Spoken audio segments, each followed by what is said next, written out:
I do fully expect a budget speech to be delivered tomorrow between 2 and somewhere around 3 o'clock. What we don't know is how 58 billion rand a year for the next 3 years is going to be raised, and how much of it might be raised by an increase in VAT, somewhere between half and three-quarters of a percentage point. And we don't know whether the DA and other opposition parties, former opposition parties in the government and national unity, will sign on to that, and what the chances are of the legislative framework for implementing the budget to be passed by Parliament. Those are things that the future will tell us.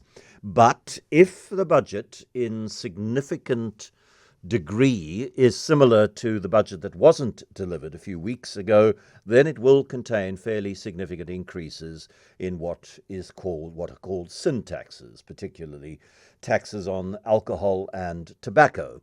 The Beer Association of South Africa was on with Leicester this morning saying it's a very bad idea to increase taxes on beer because people will just move to beer which isn't manufactured within the formal economy, and beer which is manufactured in the formal economy leads to tax being collected by the fiscus, not so from the illicit economy.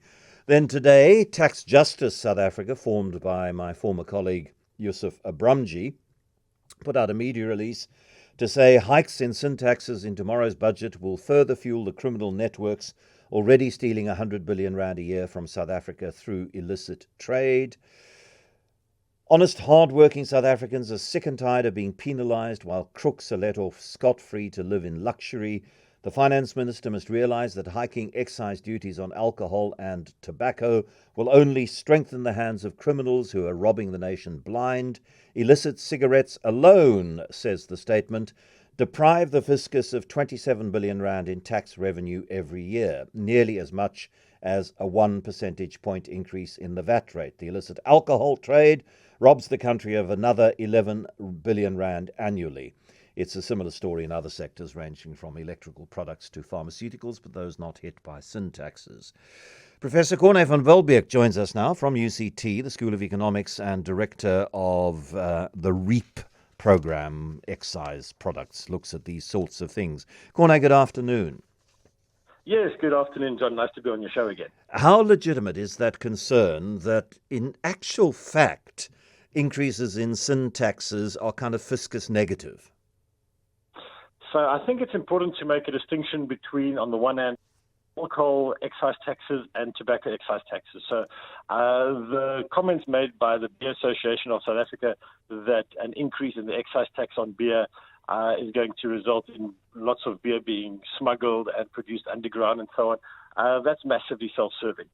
And certainly there's very limited, if any, evidence to suggest that there's any truth to it. So in contrast to a product like, say, spirits or cigarettes, you find that beer is a fairly high volume, low value type of product, and it's not the kind of thing that would be easily produced underground and be smuggled like that. So to a very large extent, I think that that comment is absolutely not relevant at all. It's highly self-serving. Our analysis indicates that over the last number of years, other than 2020 when we had some of the sales ban on alcohol products, the quantity of beer that has been sold legally in South Africa has increased quite substantially. Not hugely, but certainly has not gone down.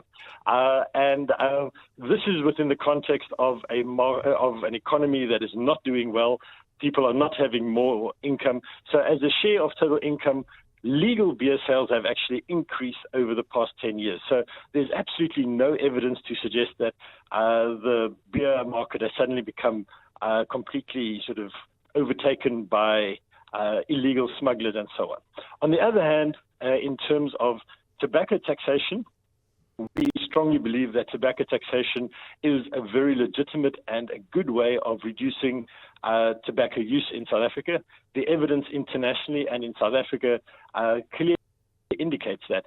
We do acknowledge that there is a very significant illicit trade problem on the cigarette side in South Africa. We estimate that around 50 to 60% of the cigarette market in South Africa is illicit. We do not agree with the numbers that have been floated around by Tax Justice South Africa that 27 million rand is being lost. We think that it's substantially lower. It's in the order of 15 to 18 billion rand altogether. It's still a huge amount of money that is being lost, and it's something that the South African fiscal authorities should be looking at, and specifically the revenue services should put mechanisms in place to curb this unnecessary waste of revenue. However, to say that we should not increase the excise tax because of illicit trade being under control is missing the point. And the point is that illicit trade in tobacco products is a criminal offense, and the government should put far more resources into fighting the scourge. They have been aware of illicit trade in tobacco products since at least 2015. It increased substantially during 2020 and subsequently, and we would argue very strongly that if the government were to take this serious and implement mechanisms like a track and trace system, etc., that would very much enable the government to reduce the illicit trade in tobacco products specifically. We do not see that illicit trade in beer is a big issue. The increase in sin taxes does dissuade some people from smoking. They go, it's got too expensive, and they quit. Others go, it's got too expensive, I'm going to hold off on my previously moral decision not to buy cigarettes from a street trader that has imported those cigarettes illegally from Mozambique or somewhere else. But the negative impact of the increase of sin taxes is less than the positive impact of raising sin taxes on balance.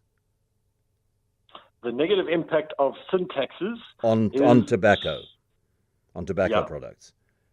On tobacco products, even in an environment where the excise taxes are where they are, and even in an environment where the illicit market is very, very substantial, there's still benefits to be achieved from increasing the excise tax. Unfortunately, it is true that many people do take that decision where they say, I previously bought in principle, legal cigarettes at a price of 40 or 45 rand or so on, and now I'm going to go for the illicit cigarettes for 20 or 25 rand a pack. And that, unfortunately, has become part of, to some extent, the fabric of South African society, and it's been part of our fabric for at least the last 10 or so years. But the way to deal, sorry to interrupt, but there's always a time issue, but the way to deal with that is not to not increase sin taxes on alcohol products. The way to deal with that is to use some of the extra revenue to crack down on the criminal enterprise of avoiding taxes and so reduce the tax loss. I could not have said it better than you, John. Of course you could have. Certainly on the basis of a lot more access to research. Okay, that helps me a lot to understand the issue much better. Thank you very much to Professor Corne van Welbeek, who is a professor at UCT School of Economics and with the head of their REEP program. And I know that EP, the second EP, stands for excise products. I don't quite remember what. A research unit on the economics of excisable products. There we go. That's what REEP stands for.